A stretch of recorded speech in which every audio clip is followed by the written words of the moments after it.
Well, hello and good morning, beautiful world. Today's question is all about time. The question comes from Zoe, and the question was Zoe, like Zoe from my book. The question was, Kieron, how do you find the time to do all these illustrations? I don't think you find time. I think you make time. Let's have a chat about time while we do some inky, funky drawings. Are you ready? Let's do it.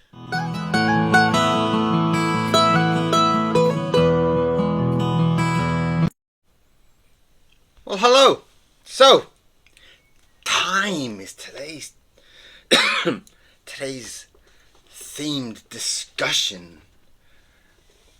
And I don't really think that time is as little as you think. We all have 24 hours. We all have that limited time of 24 hours. And it's about how do you distribute the amount of work, the amount of sleep, the amount of entertainment, the amount of that's his flappy fish. So I think if you wake up at like 10 o'clock in the morning, then you're going to have a smaller time until lunchtime. If you wake up at 5, 6 o'clock in the morning, then you're going to have a longer time until lunchtime, you know?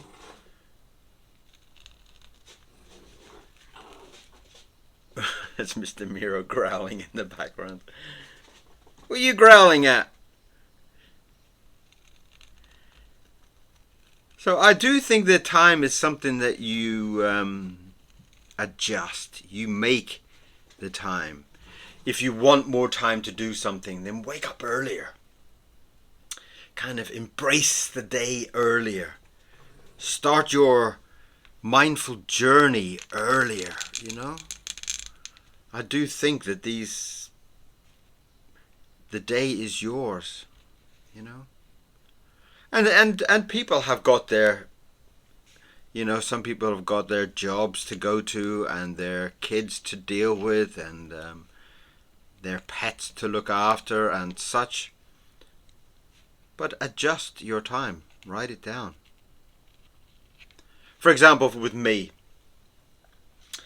I wake up about 6, 7 if I'm feeling really lazy. By about 1 o'clock, I will take Mr. Mira for his walk. So before that, I'll like to have a little light lunch before I go.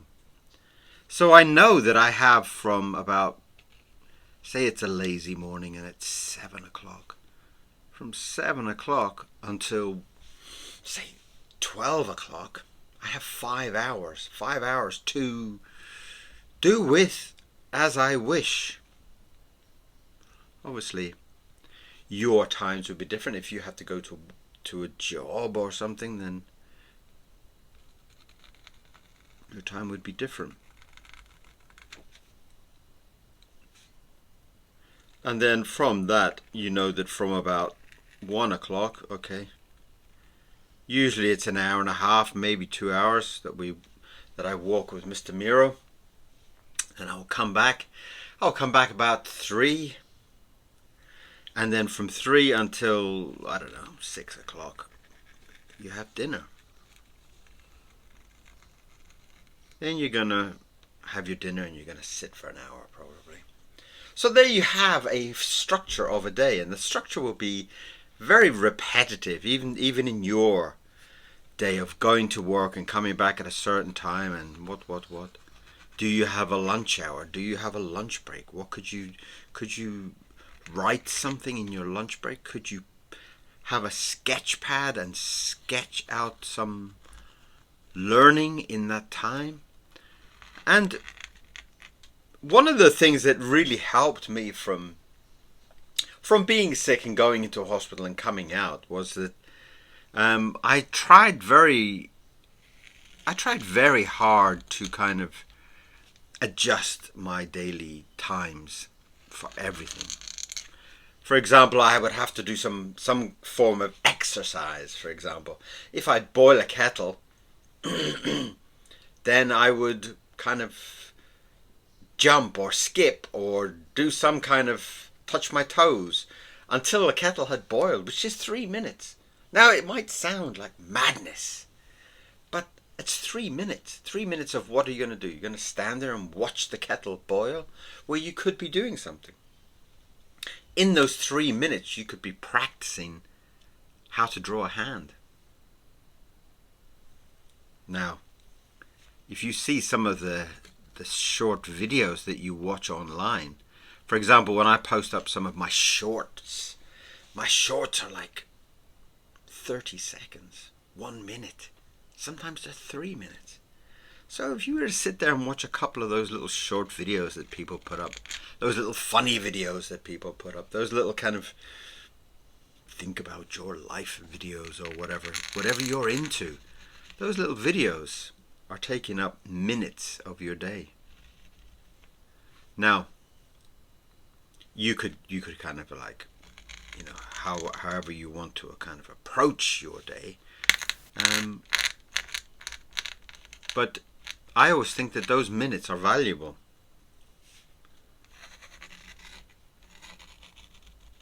Like this morning, I was just looking at my shop to see if I can adjust my shop. Can I put up some new artwork? Can I put up some new... And that was basically the time while my iPads were charging. So during that time, I could go on and look what is on the shop and what needs to be done to the shop. A lot needs to be done to the shop. And you can help me with that. You can tell me what you would like to see in the shop. Would you like to see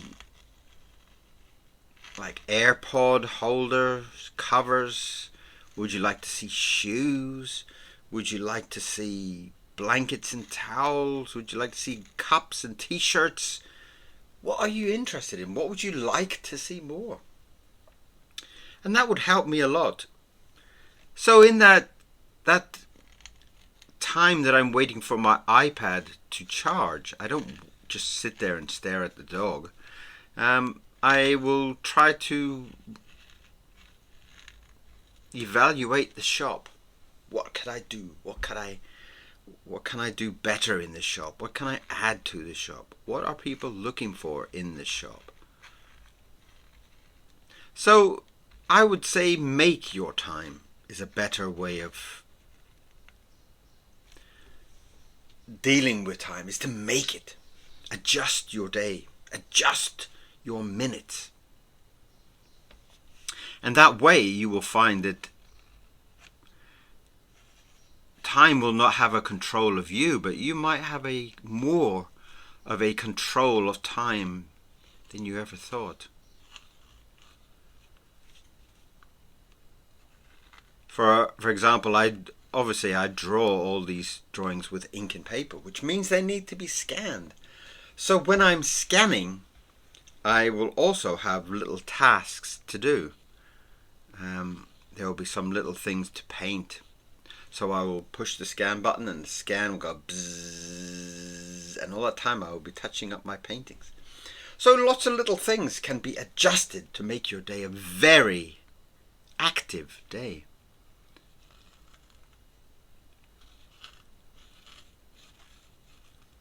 So yeah, time is moving, and the thought of time is a moving object. It's kind of like,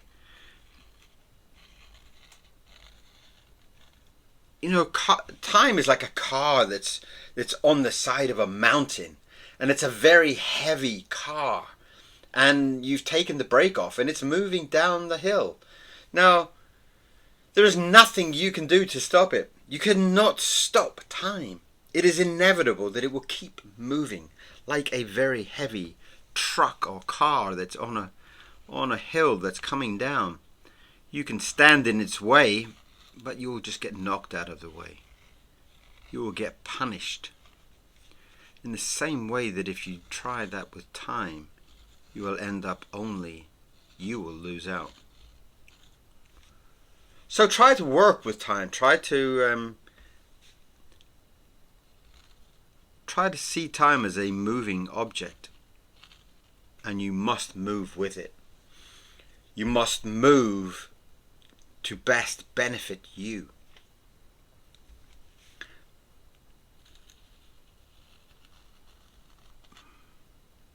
For example, this morning, I did wake up a little bit late this morning.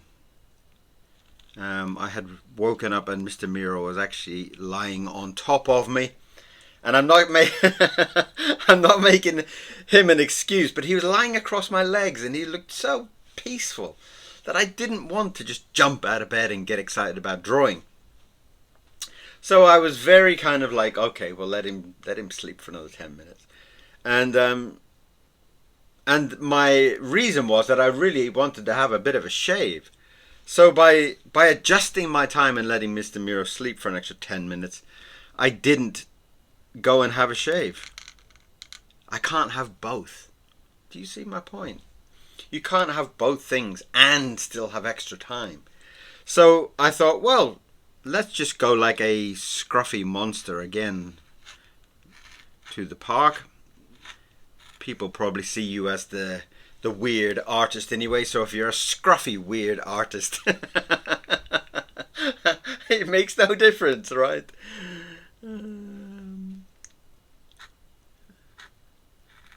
So today I won't have a shave, but hopefully by tomorrow's video you will see I've been all cleanly shaved up, trimmed up, looking handsome again. Well, I don't know about that, but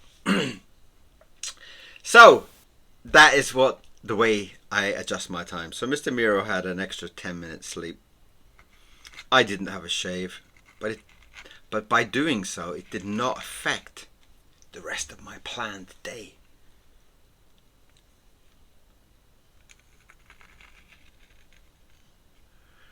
So use time to your benefit.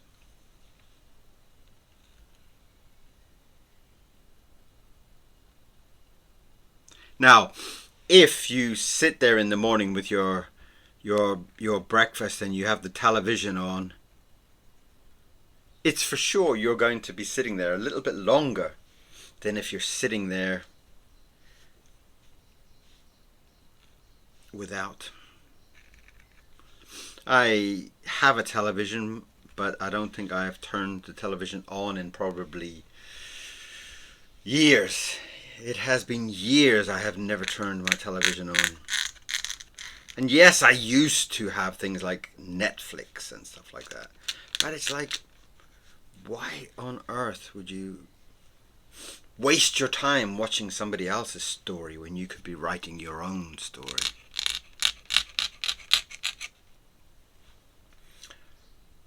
By the time you sat there and watched a 2-hour movie,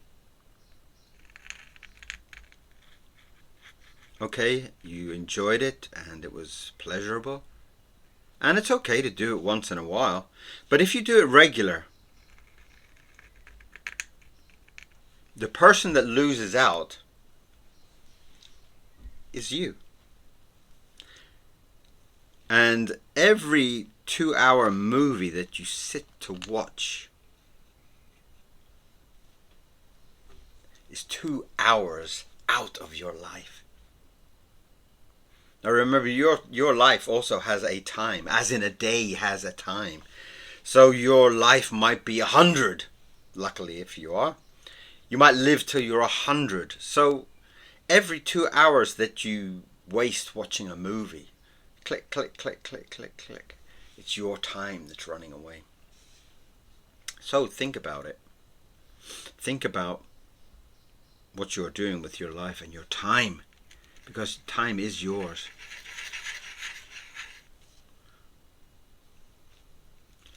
And I've seen some wonderful stories online where people have kind of looked at their life and they've kind of thought, well, I want to do more with my life. I want to sit with the birds more, or I want to walk in nature more, or whatever. And they have changed their lifestyle, and they have gone to do it. And I always celebrate people like that. I always celebrate people because I don't think they're ever going to regret it. I don't think they're ever going to get to a point in their life where they kind of say, you know what, moving out to the countryside and walking in nature more and walking the dog more and thinking more and writing more and being creative more, I really regret that. You know, I really can't imagine somebody saying that. But kind of like I work in an office. I work in an office and I've worked for this company 50 years of my life. And every day of my life I gave them 10 hours with the journey to work and the work shift and all of that such chat. I would imagine you might get to a point in your life that you do regret it. That you might start thinking, why didn't I do that? I always wanted to be a beekeeper. Why didn't you go and do it? What stopped you? Fear? Is it fear? Why did I choose to be an artist? Did I even choose to be an artist? Is it something that you're born and destined to be? Quite possibly, yes.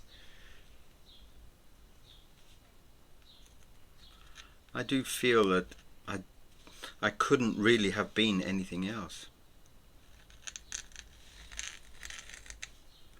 I couldn't really have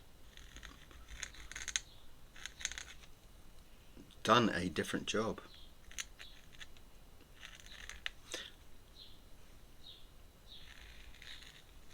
Because I think I probably would have regretted a lot of my time, my life.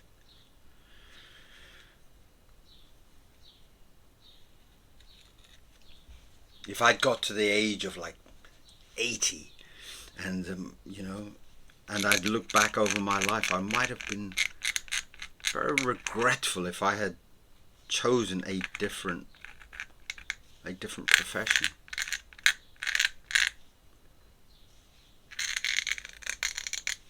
If I'd never written my Worry Lip story, I might have been sitting there on my deathbed at 99.9, and I might be sitting there thinking, well, if I had ever written that Worry Lip story, I would be famous and rich and married to some gorgeous Wonder Woman lookalike, you know?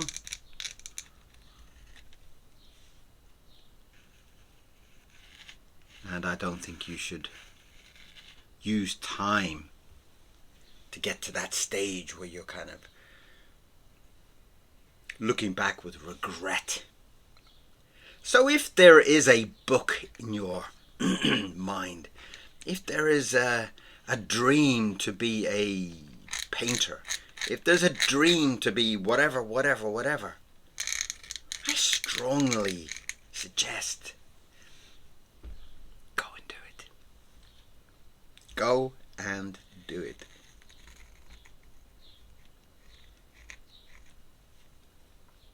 And what always surprises me sometimes is you meet somebody and they're so clever.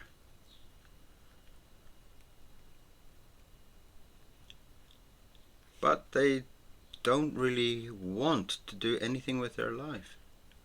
And that's cool, it's their life, you know. Nothing I can say. But, you know, you would have been amazing at storytelling. Or if you got a beautiful voice, you could be a great online voice for reading books or something like that, you know. If you're a great dancer, then go and dance, you know. And stop listening to people. Stop listening to me if you want. But stop listening to people that say, oh, yeah, but if you were going to be a dancer, you would never make any money. And if you were going to be oh, yeah, it would be a tough life. Well, life is tough. So do what the hell you want with it. But don't blame time. Don't ever blame time. Don't ever blame the fact that you don't have enough time. Because we all have the same amount of time. In every day we have 24 hours. Now if you sleep 5 hours, you have 19 left. If you sleep 10, if you sleep 3, if you sleep 22, and that would be a lot of sleep.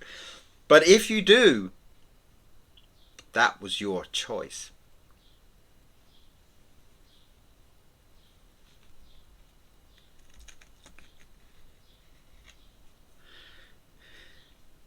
Now I'm also not telling you to don't sleep, because sleep is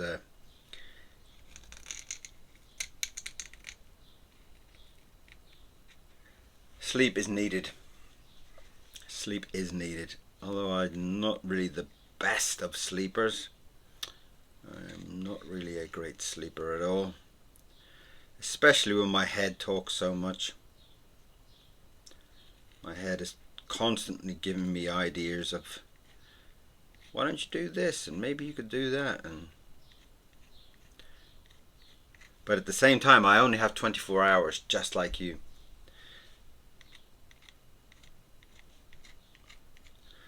And there is benefits for everybody's life. You might say, oh well, Kieron, you've got all day because that you draw, and I have to work for a housing estate agency or whatever.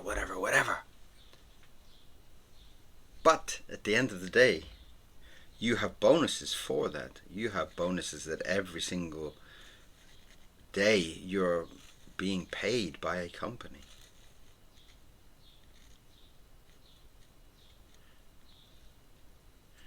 I am only paid by you. If you buy my book, if you buy my prints, if you buy my t-shirts,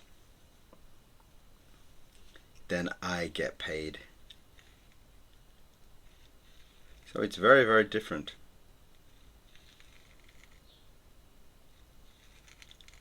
So while you might decide to go on some elaborate holiday somewhere for your time,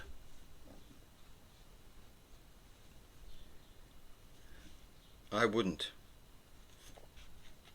I'm terrible to go on holiday anyway. I just think about all the things I could be doing. I could be at home writing that last chapter. I could be at home doing, oh, I need to do that when I get back. I need to put up new t-shirts and you know. So while you're on holiday enjoying your life, if you're happy with that, fantastic. But don't come back from your holiday and then say, oh, that was 2 weeks of luxury, but I still haven't written my book. Because you're adjusting your time. You're using your time to do whatever. Whether it's going on holiday, whether it's staying in bed, whether it's whatever your desire is. So think about your time.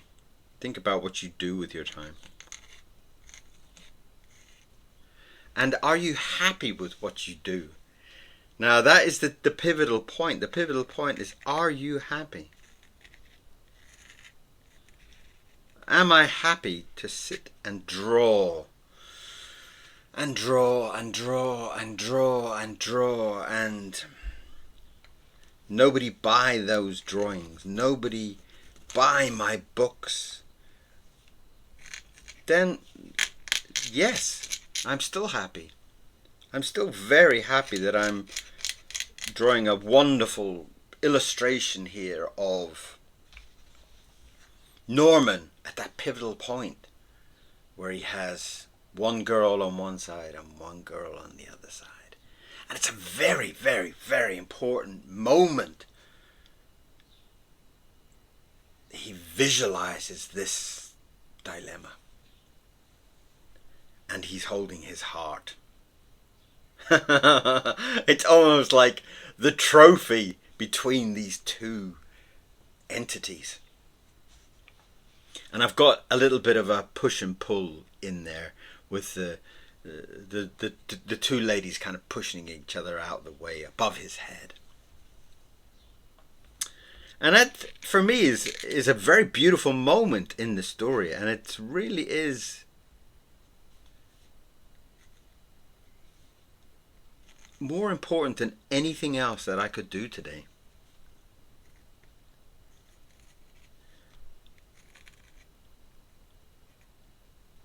And Mr. Miro is very understanding. Mr. Miro knows that I will be taking him for a long run. Hopefully, if that rain stops. Because we're going through monsoon season here in England at the moment.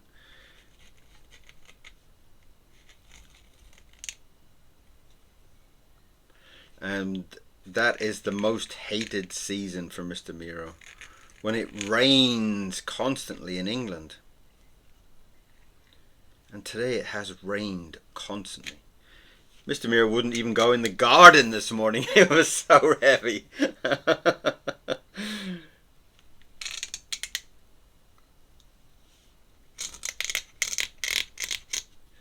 So, think about your life. Think about the time that you use up in your life. If you love sitting and watching television, please do it. If you love sleeping, then please do it. But if you're unhappy with something, if you're unhappy with having no time to do the little pleasures of your life, do some adjustments in there. Adjust time so that the pleasures of your life become the priority of your day. I want to paint more. Right. So set up a 2-hour window at the night, in the morning, around your job. Find a 2-hour window or a half an hour window, whatever you can spare, to concentrate on the love of your life, the meaning of your life. Okay? So do that for me. Do that so that you will get to a point where you are finding that you are doing more and more of the pleasures.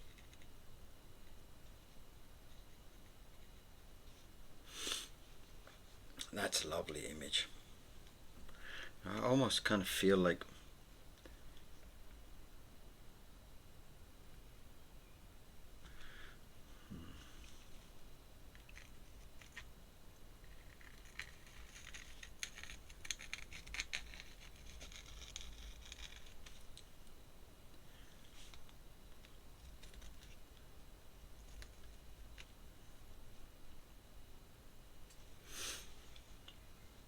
that's quite a beautiful image. I'm very pleased with them. I'm very pleased at the interaction between the three of them. And now comes one of the difficult things. The difficult thing is always trying to get the correct mixture in my secret recipe to use as the painting. And this is my big sloppy pot here.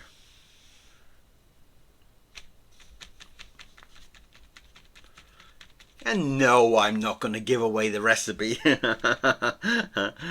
It's kind of like my kind of KFC. You know, it's a secret recipe of ghost mixture.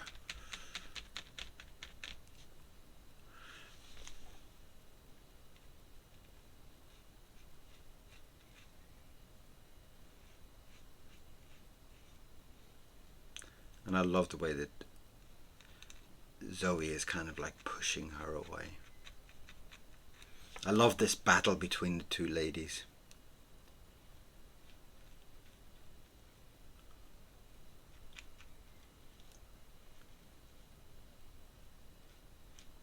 Sorry for the silence, I just have to hold my breath while I do that very intricate part there.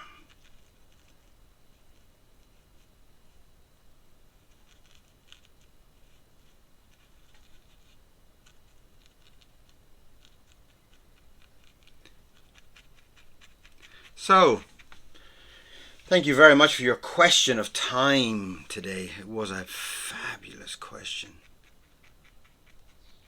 And I actually think it did come from a girl called Zoe. Was I right?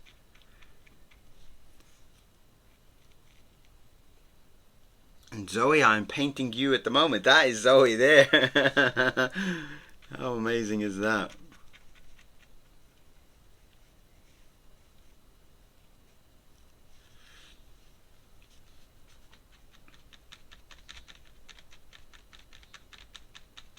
Now the way that this mixture, the secret recipe works, is that it has an element to it that will dry. And it will dry in a, once the liquid dries out, it will leave a very dry kind of mixture. A very cracked type of mixture. And it gives her this lovely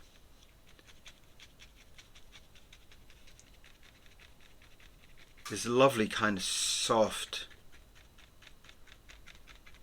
feeling to her, which I really, really love. I love the way that this mixture kind of dries into a way that makes it almost like candy floss in a way. And I love how she is in a final image. I love that kind of texture that she has. It's a secret recipe.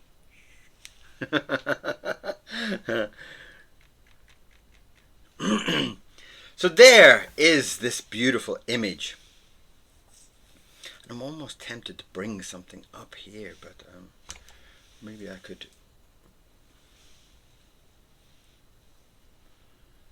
Maybe I could bring in a couple of pillows or something behind him. And this has an element of, wouldn't it be a great book cover, you know? And maybe I will look at it later on and see how I feel after. I'm always very nervous about the book cover, because the book cover has to be something that is not of my love, but what I feel other people will feel, what other people will love about my book.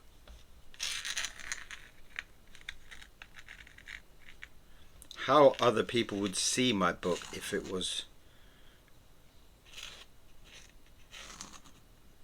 you know, sometimes people kind of say they don't read a book by the cover, but they do, you know. A lot of people kind of see books and go, oh, I like the cover of that, oh.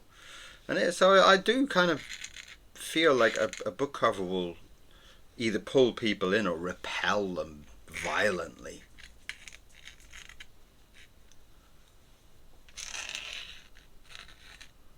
That's quite nice. Yeah.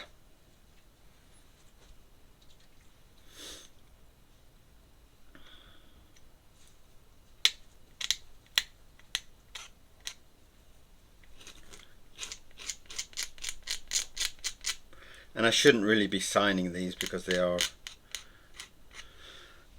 part of the book, so they shouldn't really be signing each one, but I'm in such a habit now of putting my name on drawings after so many years, and I think it's about 3,500 drawings up there. So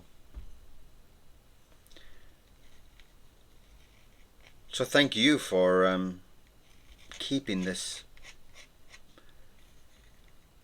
channel alive. Thank you. Thank you for giving me your time. And thank you for your donations. Your donations onto my PayPal also support the ink and the paper. Nothing else. It just goes on ink and paper, and I do use a lot of ink and paper. As you can see from, maybe not from these illustrations because they're quite controlled, but on some of the demonstrations there's a lot of ink on those. I mean, there's still quite a lot of ink on these, but on some of the other illustrations you can see there's a very thick dosage of ink. So we have come to the finale of my drawing, and I'm really pleased with it. It really is a beautiful, beautiful feeling on here. It really is about Norman holding on to his heart, and Norman is holding on to his heart while the two ladies are fighting above him. He's mine. No, he's mine. No, he's mine. Go away. And that really does make me feel extremely, extremely happy to see that.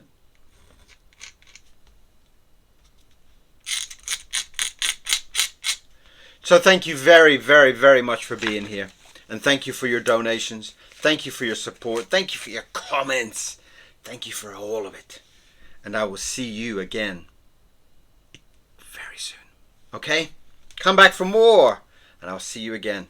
Bye-bye.